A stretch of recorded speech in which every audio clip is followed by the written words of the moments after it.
So if you've got a system in place, which I think we can establish we have here, where certain people are allowed to break laws, essentially conduct themselves in a way that is that correlates with lawlessness, that they are not subject to laws. So you've got your Masons and the police and the fire department and these people like that who are from families that get treated a lot better than the average family. And they've been raised and brought up and conditioned and prepared to go into these roles as the people who are setting these things up knew that this time frame would require people with that mentality in these roles. So I think we can quite clearly establish that that's the case, that there are certain people who they're also allowing to have more privileges and break laws, i.e. the police. It's pretty clear. I've shown you this for 3 years. The police allow these people to break the law and drive with one headlight at night. Yet we're told the police are supposed to uphold the law. So it's not a case of that many of them just being inept or something. They know what's happening. They would have to. There's no way there's that many of them that are just missing that. It's not possible. So, that being said, we can see that there are two classes in society. One class which is above, they consider above the other. That are those Masons in the police, the fire department, public service positions.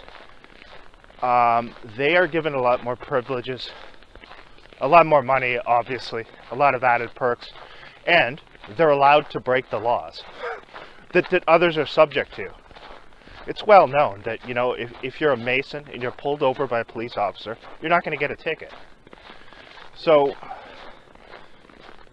what we're seeing there is, again, there's two, but then there's what they want to present in the news media as being a society where we have laws and whatnot. We don't, obviously. So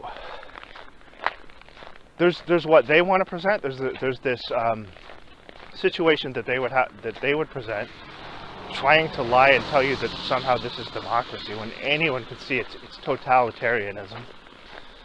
And there's a hierarchy, just like in Orwell's 1984. There's a hierarchy, and the proletariat are at the bottom of that, the hierarchy. Right? They're at the bottom.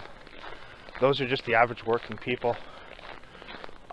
Even people who have made this deal with the state are still near the bottom of that hierarchy, because they're just using those people to do things, i.e. to commit these antisocial acts, to essentially break the laws, and they're being told, don't worry about it, you'll be protected. If you harass people, you'll be protected if you do this. And then you have the people who are subject to these harassment campaigns, who have to be subject to all of the same laws that these people are not. And you can clearly see that that's the case, right? So that does not occur in any type of democratic situation. That doesn't occur in a democratic country. That only occurs under totalitarianism. So there's no exaggeration to say that we're in a situation that is akin to a dictatorship, totalitarianism. And the thing is, anyone with any sense at this point knows that those politicians who they trot out there don't have any real say in what occurs. They're told exactly what to say and do by intelligence agencies, in the same way that even all your influencers who you see on YouTube, they're also told exactly what to say and do by intelligence agencies. Of course, they'll use a go-between or a handler to tell them what to say and do as influencers. So we can see that there are two sides to this situation, as always with Masonry. The two sides, the Kabbalah, the dark and the light. There's what they want you to believe is going on, and there's what is actually going on. And what is actually going on is a slow descent into lawlessness. And we're seeing more and more of that. If I'm not protected by the same laws as a citizen of this country that everyone else is, then we don't have democracy, okay? that can be firmly established. And it's also clear that I'm not protected by these same laws. When you have people making threats of violence against me and being sent to harass me and follow me wherever I go, and nothing is done about it, and the judicial system will not hold that person accountable, then we're descending into lawlessness, because you can't pick and choose and say some of your citizens are protected by the law and others aren't. It's absurd. And then you see the people who are supposed to uphold our laws conducting themselves like utter children, like clowns, laughing about the fact that they're blocking off roads just to harass people, sitting there in their vehicles and watching people break the law while they drive by right next to them, endangering people's lives at night with only one headlight on. Because if the other headlight should give out, that's a serious issue. It may seem like a minor infraction, it's still against the law. And you see them sitting in their cars and doing nothing while that happens. And then your media go and tell you, oh no, these are the people who are supposed to uphold our laws. It's all lies and inversion, okay? And that's why documenting these things is important. It just makes these people look absolutely ridiculous. Even if they are protected and they're granted immunity and able to do whatever, it still makes them look like utter fools. I mean, you're gonna go out there and start cackling and laughing while you get paid to set up an acting skit while you're supposed to be working? I mean, that just makes you look ridiculous, you know? So I like to get footage like that. But again, as I said, there's two sides. There's what the lying media presents to you as reality, and then there's actual reality. Because our media is simply repeats things that intelligence agencies tell them to say. There's no actual journalism here. Even your fake alternative media, Rebel News, and all these. So this person's going to stop here on the left, you'll see. So yeah, if your citizens are not equally protected under the law, then that is a descent into lawlessness. You cannot pick and choose and say these people are protected more than others, or when you say, or it's clear what's happening here is these people who have agreed to this, take part in this communitarian system, some of whom are provided with free accommodation in condos and townhouses, being exploited and asked to take part in these things. These people are also being granted immunity from the law in some cases. Like, for perfect example, they're allowing them to drive with one headlight at night. It's minor, but it's still the law. So when you start with that, what else are you going to allow them to do? It's pretty clear that there's another thing going on too, which is a little bit more sinister, and that is that there are certain people who they allow to freely do hard narcotics, sometimes right out in the open. I just showed you an example of that last week. You think that would be happening if the police didn't know about it? There's cameras everywhere. There's cameras literally everywhere you go now. There's cameras in all those transit stations. So someone would have to see that. We know that because whenever I go to one of these places, half the time they'll send these people to pull up right when I get there to harass and intimidate. And it'll be so precise because there's cameras in the stations. Yet the people monitoring those cameras can't see there's people smoking crack in there and have those people do their jobs. And you know, like, so that tells you that's being allowed to happen, which furthers my point about a descent into total lawlessness. And that's another reason why all these frauds and actors who they fund to promote quote-unquote anarchy for so long, that's just another psychological operation as well, by the way. It's just a justification of this lawlessness that we're seeing. Now, those people will throw a lot of word salad at you and say, oh no, that's not what anarchy means. Okay. Look up the conventional dictionary definition of anarchy, okay? I know they're going to put a lot of things in there to try and make you think it's a good thing. It's lawlessness, okay? That's why you have these fraud Freemasons like the guy who are told to normalize that type of thing, anarchy. That's why you have all your biker gangs. Of course they want anarchy because they want no laws so they can go around doing whatever they want, you know, raping people, murdering people, trafficking crack openly, selling crack openly. For them, it would be a great system, so they would want anarchy. And, you know, you can try and do all these things to make up these clever ways of deceiving people into thinking that's not what it is. That's what they want. They want lawlessness. And what do we hear in the description of the book of the description of the Antichrist, right? The man of lawlessness. So we see a lot of correlations between what is described in the scripture and what is starting to happen now. Now it's clearly going to get worse. It's clearly going to get worse. They want it to get to a point where really, essentially, these hard drugs are legal behind the scenes now. But they're just keeping certain people from knowing that. There's already people who have agreed to this and know that this is going on. Large numbers of them, in fact. So like, for example, all those people who you see participating in a false flag, those people are all aware that it's fine for certain people to go out and do hard narcotics right out in the open.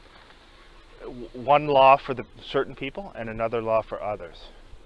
And that's been the goal all along, is to get these narcotics freely available as a means of controlling people, as a means of having a population of absolutely people who are out of their minds, people who can be fully controlled. Also, when you control the supply, as the intelligence agencies do, you can fully control the addictions of these people by, you know, rewarding them for doing things that you want them to do, and also telling them there'll be no repercussions. Coming back again to the descent into lawlessness in this country, and in essentially all of the Five Eyes countries, what are referred to as Five Eyes countries: Canada, Australia, New Zealand, the UK, United States. Five Eyes countries, often conveniently associated with the symbol of the all-seeing eye, of course, the Eye of Horus, and but it's going on in other places as well. So it's a descent into lawlessness when you have cops bursting out laughing and conducting themselves just like children, laughing about the fact that they're getting paid not to do what you're told they do. That furthers the point there. It's a descent into lawlessness, it's a descent into chaos, and they want anarchy. That's what they want. And regardless of what you say about how corrupt their system is now, you still need some order. You still need rules. If you don't have order, then things get really bad. Then people can commit acts of violence. Now, we already know that these elites control enormous segments of the population, and they also control criminals, criminal gangs of violent people who they can use at their whim. So,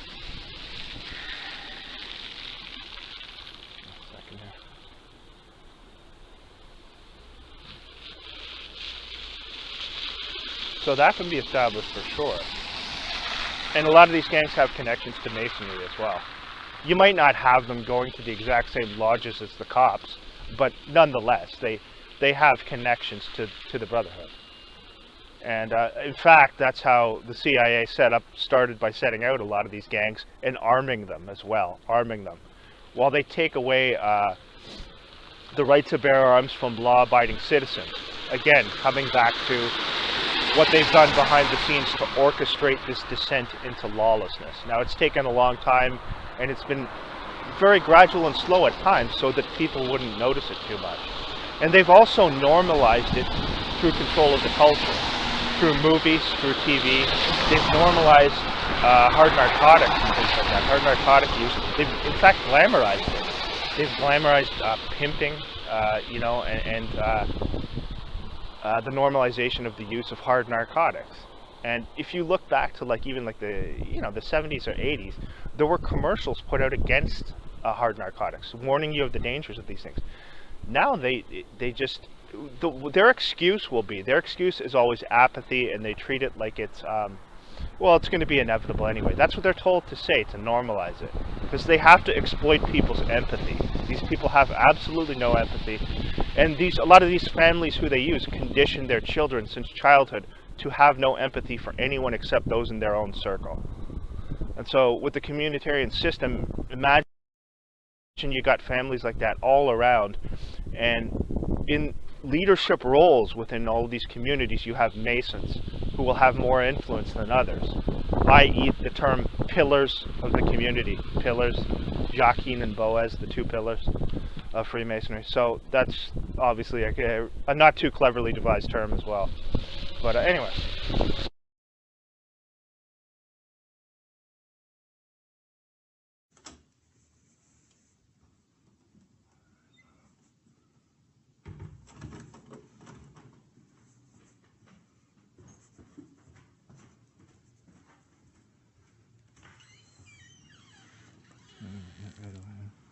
A lot of snow today.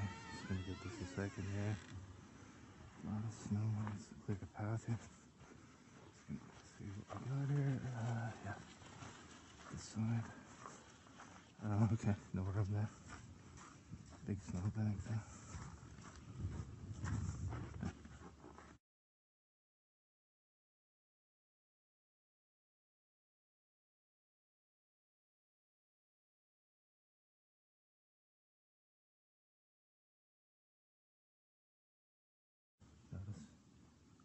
Same guy too. In his hooded sweatshirt in the house. Wearing a hood over his head in the house, you can see. Comes down just as I leave. It's the guy who they had standing out here. You can see where he was standing before. There's like a big snowbank, so I guess there's no room for him. Although he could stand, he could have stood there. But anyway, yeah, you can see him going down there right as I leave. The guy there. That's the guy in the thumbnail too, who you saw. We'll get more of him, and we'll just wait here.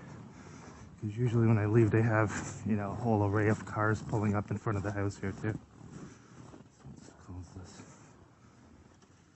Oh, this thing seems like it's stuck actually. Yeah, that's full.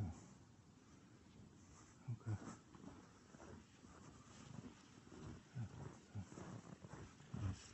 Okay, probably a couple more vehicles will come back. Yeah, they had him positioned up there to come down just as I left. He didn't come down right as I left, but as I went through the door, he was already waiting in the kitchen, that guy there. So typically, oh shoot. I know, I forgot something. Shoot, okay, I gotta go back in. I forgot that other camera. I forgot the camera, I gotta get that one. Got the footage from that because again, when I woke up right away, someone went out to the kitchen, so I gotta get that camera. See if somebody else comes out when I do that. Now, as I come back into the house, watch how he is going to be sent back up to wait just inside the door as I open it. He then glares at me as I attempt to enter. These specific scenarios are set up to attempt to get the subject of the harassment to be drawn into an altercation or to react with some type of violence. And you can see immediately how he's positioned right there. Now, you could see when I left through the door, as I looked back, he was going downstairs. So then immediately as I realized I forgot something and come back, they send him up and they have him waiting right at the door so that as I open it, he can look at me in this accusatory manner just for opening the door and going in. If you saw the previous video, he was also there right when I came home from work the other day, as they had told him to wait right inside the door and lunge outside as soon as I came to the door, and then slam the door shut and lock it in front of me. So tonight, as I attempt to leave for work, I realized I forgot something, and as I go back, he's waiting right inside the door as soon as I open it. And then as I go to step inside, he just looks at me with some accusatory look just for coming to the door to enter. These things are specifically done, and these people are specifically trained to do these things to get the subject of the harassment to respond with aggression or violence, and to draw them in, to provoke them into some sort of violent response. So since I've exposed this creep, they've ramped up the activities and they're having him do things in a more aggressive manner because they know that I've put up the recent videos exposing the things that he's been involved in. And so CSIS pays for him for his accommodation to stay at this place, and they feed him and put him up, and he seems to have no job because he's always there. And so when I leave, they send him to come outside, and when I come home, they have him waiting at the front door. And so you can see what happens here tonight.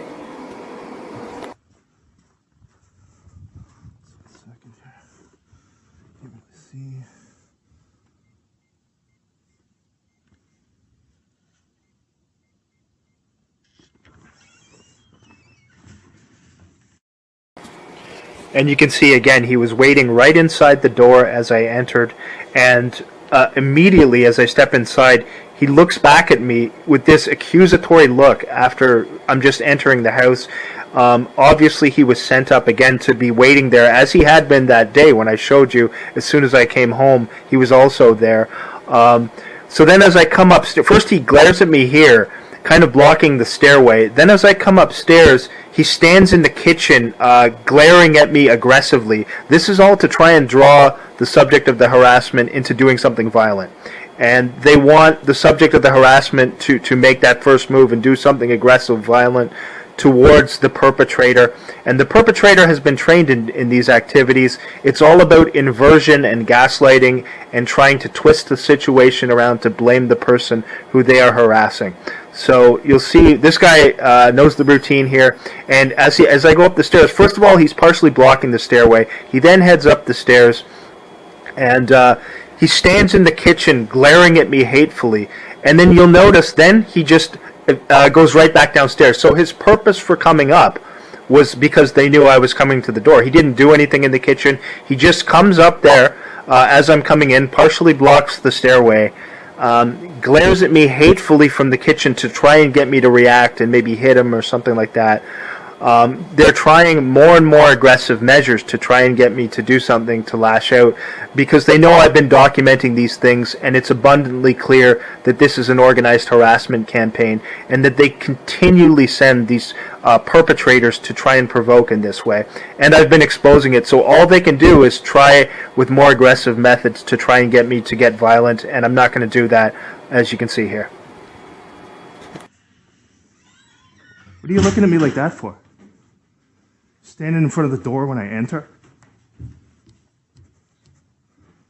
What's wrong?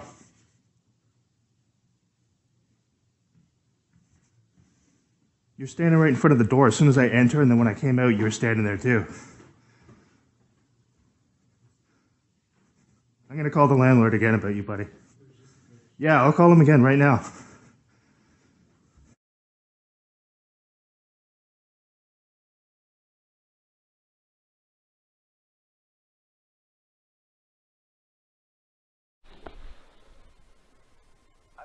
Hey Sam, how's it going? Oh, okay. I'm okay. It's been a little while since we talked last, huh? It's been about okay. So tonight we have another problem, and we've had another. I haven't called you, even though there's been a number of consistent problems with that guy who I spoke to you about before. Okay, so I know you're gonna say that, you know, people can go out whenever they want to, and I agree, they can. But here's the situation, okay? Here's the situation. When I got home last week, I have video footage of this. He's waiting at the front door. He's waiting right inside the front door. As soon as I go to pull the door open, he jumps through the door. He comes through the door aggressively in front of me, slams the door shut so I can't get in, locks the door so I can't get in. And then he just walks off. That's that guy that who always wears the hooded sweatshirt in the house. The guy with the mustache who lives downstairs, the student who I don't know. It's the guy who I sent you the picture of before. So again tonight. So again tonight. Now this guy continually does these things. Now I showed you before. He's going out to stand there right when I'm leaving. Tonight, what he did was okay. So I exit. He's waiting right by the stairs. He comes down as I'm leaving. Then I realized, okay, I forgot something. I got to go back in. I come back in. As soon as I open the door, he's standing in front of the door aggressively, and he looks at me as if I've done something wrong just from coming back in the house. Okay, you can see on the camera here, too. You have a camera. It looks like you have a camera. Yeah.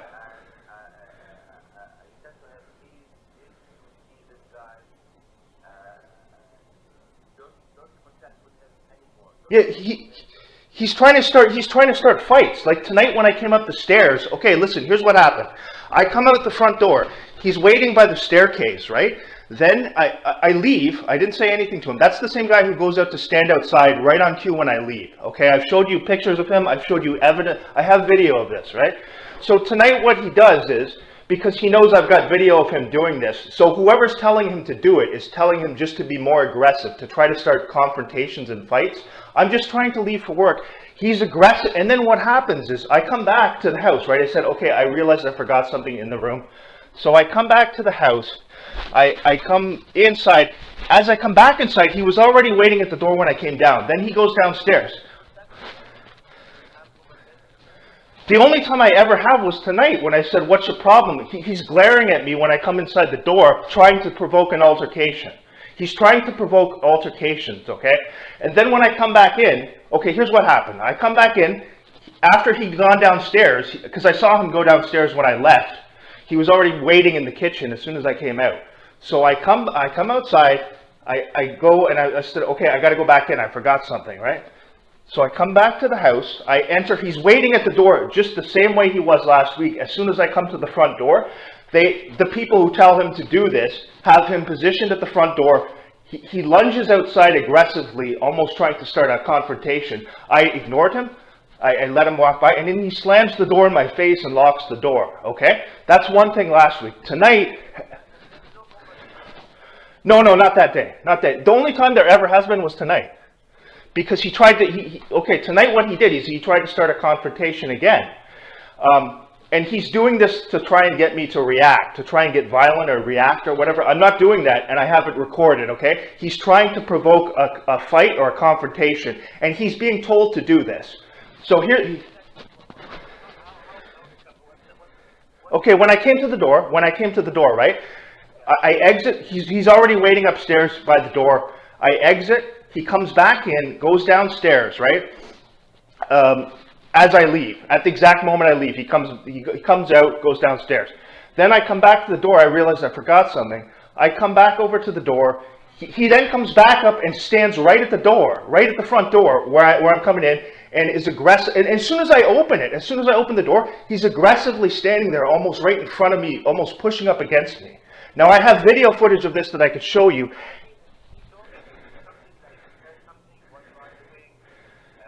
Well, when I came in the house, then when I opened the door, here's what it is. This is strategically set up so that I will react. So he's trying to provoke a fight. He's trying to provoke an altercation. As soon as I open the door, he's aggressively standing there, so I can't even go inside. Then when I come in, after I come in, he's glaring at me hatefully, just hatefully looking at me, trying to provoke a fight. I have video footage of it. And then I said, here, hold on, let me finish. And then I said, what's your problem? I said, what's your problem, right? He just keeps glaring at me. He's trying to provoke me to do something. I don't want an altercation with these people, okay? He's trying to provoke a fight, and he's being told to do this. I've already talked to you, Sam, about this harassment. Now, I have footage of this guy continually doing these things. I need a resolution to this, man. I can't be with this guy. I've paid you for this month. Is there something we can do to resolve this? Because he shouldn't have to live. You need to understand, he's doing this intentionally. That's okay. I guess I'm gonna have to do that then. I guess I'll have to do that. Where's the other house? Is it on the upper floor?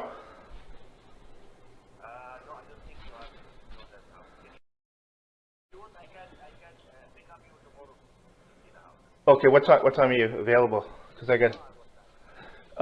Okay, well, I get home from work around like 8. I'll get home around 8:30 a.m. So I gotta sleep during the day though. So.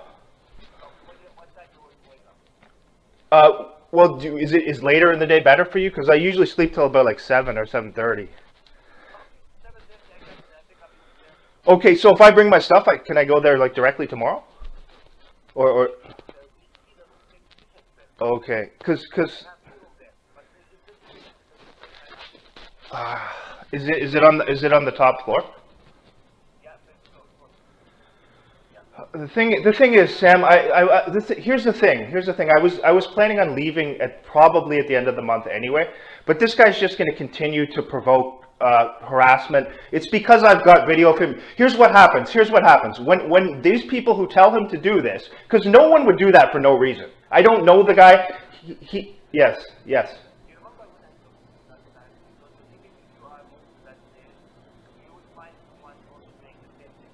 I think somebody probably would, but at least it would be a temporary resolution, because this guy here is something wrong with his.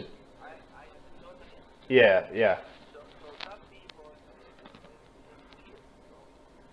Yeah, but how many people are you going to have come in here who are weird like that? That's the thing. It's suspicious how many people are doing that.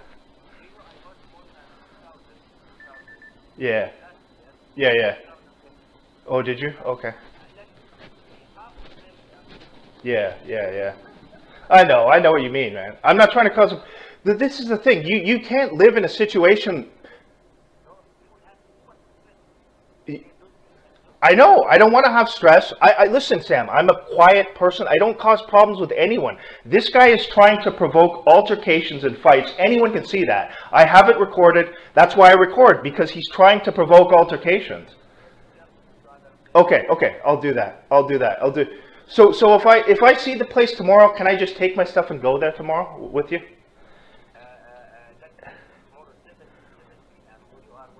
How close? Okay, where's the location though? Just okay, because I just got to know to get to work. It's even if I go there, I'll only stay for like a couple months and then I'll leave anyway. I'm gonna leave soon anyway, but I don't want to be here. This guy's. I know they'll do this somewhere else, but you've already had that other guy who came in, who's making threats of violence for no reason, who's following me, and this guy here again. He's walking down and waiting by the door as soon as I come in. Like 3 different times. So someone is telling him to do it. No one would do that for no reason. Yes. Yeah. Okay. Yeah. Okay. Let's try that out. I'm sorry to bother you again, but again, if I don't call you about this. Okay, Sam. Thanks. I appreciate it. I know we are. I know. Exactly. Yeah.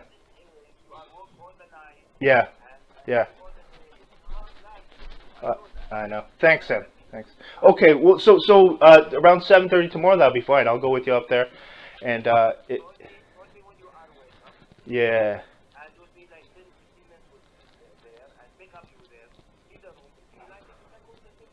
Oh, okay. That would be perfect. Thank you so much, Sam. I appreciate that. Sorry to bother you again. Okay. Exactly. Oh, yeah. Yeah, exactly. It's difficult. Yeah. So that's why I don't need this stuff. You know what I mean? Like when somebody's trying to do it. Here's the thing. The same thing happens continually, right? So I don't know what's going to occur there, but we'll just see how it goes. We'll see how it goes.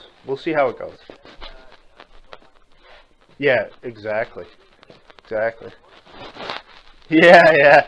Okay, Sam. Thank you so much. I'll see you tomorrow then. Okay. Do you want? Okay. So do you want me to give you a call when I get up? Then does that work for you? Okay. Excellent.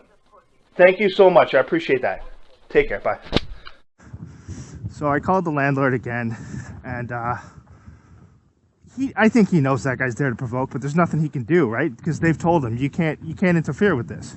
So his hands are tied too. But he did offer a resolution. He said, "Okay, can you go to one of the other places?" I'm fine with that. Okay, so we'll see how that goes. Anyway, I expected something tonight. I said that before I exited. And then when you upload the videos, they always retaliate with some way, and they'll use the same person. So if you expose one of these criminals or these people who they use, these clowns who they use to do these things, they'll always send that person back to try, so that you will, the reason is, so that they're trying to get you to react aggressively or violently toward that person so that they can invert the situation because you've exposed them. So they have to try and invert the situation to blame the person who they're harassing. And prime example tonight. But, yeah, I just said, what's your problem? That was it. I shouldn't have said anything to him after entering. But, yeah, he was glaring aggressively. He's trying to get me to do something physical. And, you know, this guy wouldn't stand a chance. I'm not a tough person. I'm not a good fighter or anything like that. But you can just see how weak and fragile this guy is. So, you know what I mean? So, but that's what they want. You can't do that. You can't get in any way violent unless you're defending yourself. Unless somebody attacks you, then, you know, you can do what is necessary to defend yourself. But these situations, they put you under pressure in situations like that where they try to get you to react and hit somebody or whatever. And so he's right at the door, right in my face, as soon as I open. And I showed you the video. You saw what happened there. So everyone knows he's being sent a message and it's intentional. And like I said, they just throw these people out there like fodder. They don't care about them. They don't care if the guy gets hurt. Because if it was somebody who didn't have self-restraint, that guy could have got seriously hurt, right? If it was somebody who's aggressive or whatever, or is not able to control himself, they would have just knocked that guy right out, right? Somebody would have, if they're in that situation. And then if you did that, you'd have serious issues. Because then they'd get what they want. They'd get charges against you, and you'd have criminal charges against you. That's what they want. That's what they're trying for. You can't give them that, right? In that situation. As hard as it is sometimes, right? These people are just vile people, the people who they use to do this. Well, you have to have enough self-restraint not to get violent or physical or anything like that unless they attack you.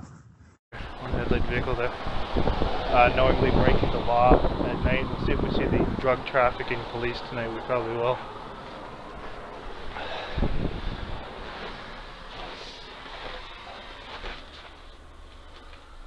Do something tonight. But, yeah, I normally don't say anything to these people. I'll just go and get the footage. But again, I knew they'd do something to try to provoke a little bit more. But you can see that though. As soon as I open the door, he's right there. And then as soon as I open it, it's always to try to invert the situation. They have to invert it because anyone can see what he's doing. So they absolutely fail with that because you can see 100%. As soon as he opens it, he's looking at me accusatorily and just hoping that I'll do something or whatever. You can't. You can't physically do something as much as it's difficult to restrain yourself because it irritates you. It gets you mad for sure. That somebody, especially somebody like that, who's just just. Okay, so right here.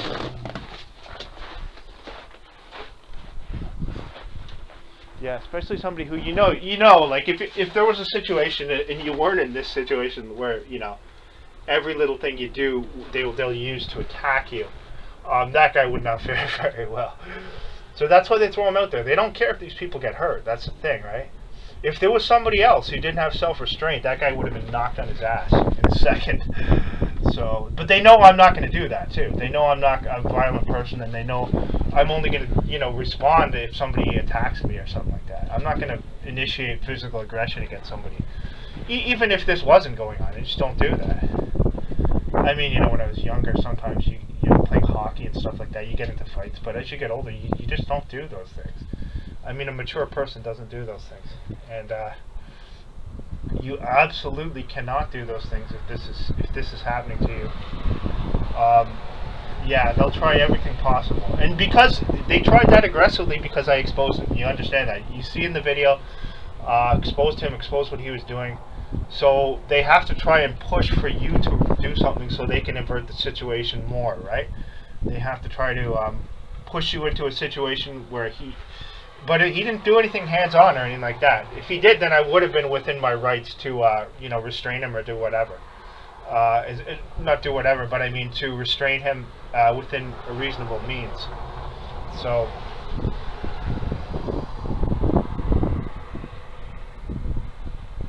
yeah, they just use these people, man. The guy, he's not very smart, obviously, you can tell. No one would agree to do that who has, even 2 brain cells function. So, unless you're really, really... but the thing is, that's the thing. This is, with the communitarian system, they raise their kids to normalize this type of thing. So wherever this guy was living before, he's already been trained in these activities. He's part of the system.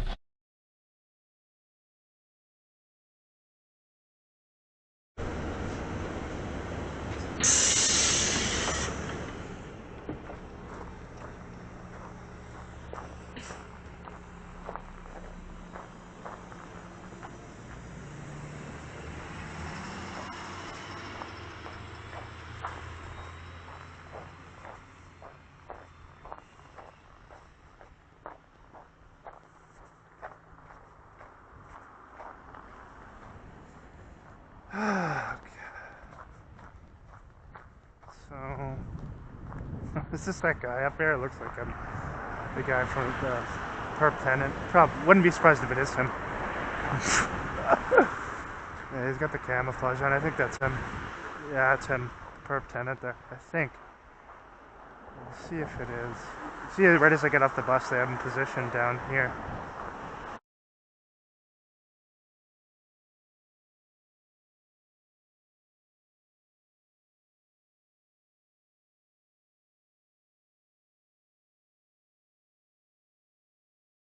Yeah, that's him. Right, you can see as soon as I get off, right? That's that guy. who I showed you. The guy who comes to the door, he's right there, positioned in front of me as I get off. You'll see. I'll just show you here. Okay, you can see that's him coming here. Guy with the wearing the camouflage. So he's positioned right in front of me as I get off the bus there to provoke an altercation again. I'm walking up this way to move away from him. You can see they have him waiting there as I get off the bus. This is going to be the last day I'm going to be in that place. So they're trying to provoke even more. But you see, they had him waiting right there for me, doing his stalking assignment, wearing his camouflage too, like a good obedient slave to the state. So there he is right there as I get off. And I guess he's going to go and wait by the door now. I don't know if he's going to do that or what. That's him there, you can see. See him right there. So I'll just wait here, let him go ahead. Yeah, so as soon as I get off the bus, they have him positioned there right in front of me. That's the guy who I was talking to the landlord about the continued harassment. So it's him right there. I'll show you again, right? And he's positioned standing right up there so that he comes walking down as I arrive. Now they'll probably have him either wait at the door when I go in, or because they know I've got more video footage of what he did last night as well. So you can see that's him there, wearing the camouflage, right? And I got off just down here, and then as soon as I get off, he's right in front of me, like where that guy's there. So it's just ridiculous the things they have these slaves do. So he's going to turn down there and he's going to head back. So I'm going to wait a little bit, let him go ahead. Let's see if he is going back to the house. If he is, he's going to come up here this way. Yeah, they got him standing out there in the freezing cold, so I'll see him as soon as I get off the bus. Is he going down to he might be going down the other way. They'll probably have him waiting. I can't see whether he went down there or whether he's still going up here. But let's see. He hasn't turned here yet that I can see. It's just ridiculous the things they have them do, man. Yeah, they treat these people like total slaves. And you can see he's wearing his slave attire, the camouflage of the state that they have to wear, that they're told to put on, like slaves. So there he is again, same guy.